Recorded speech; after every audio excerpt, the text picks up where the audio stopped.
बहुत हजारों साल पहले जब दुनिया में न शहर थे, न गांव और न ही खेत, तब मनुष्य को आदि मानव कहा जाता था। उस समय आदि मानव का जीवन बहुत कठिन था। वे जंगलों, पहाड़ों और नदियों के किनारे रहते थे। उनका मुख्य काम था शिकार करना और जंगल से फल फूल, कंद मूल और बीज इकट्ठा करना। इसी कारण इतिहास में उस समय को भोजन संग्रह यानी फूड गैदरिंग का युग कहा जाता है।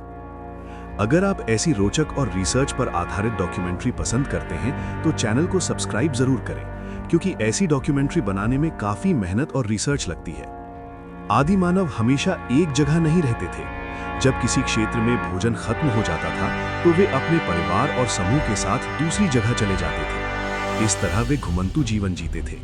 उनके पास न घर होते थे, न खेती और न ही भोजन को लंबे समय तक सुरक्षित रखने का कोई तरीका। समय बीतता गया और धीरे धीरे आदि मानव ने प्रकृति को ध्यान से देखना शुरू किया। एक दिन उन्होंने एक महत्वपूर्ण बात पर ध्यान दिया। जब वे जंगल से फल खाते थे तो उनके बीज जमीन पर गिर जाते थे। कुछ समय बाद उन्हीं जगहों पर छोटे छोटे पौधे उगाते थे। ये देखकर उन्हें समझ में आया कि बीज मिट्टी में गिरकर नए पौधे बन जाते हैं। यहीं से मनुष्य के मन में एक नया विचार आया। अगर हम खुद बीज मिट्टी में डालें तो शायद हम अपनी जरूरत का भोजन उगा सकते हैं। इसी समय लगभग 10,000 वर्ष पहले पृथ्वी की जलवायु में भी बड़ा परिवर्तन हुआ। बर्फ का युग समाप्त हो रहा था और मौसम धीरे धीरे गर्म तथा अनुकूल हो रहा था।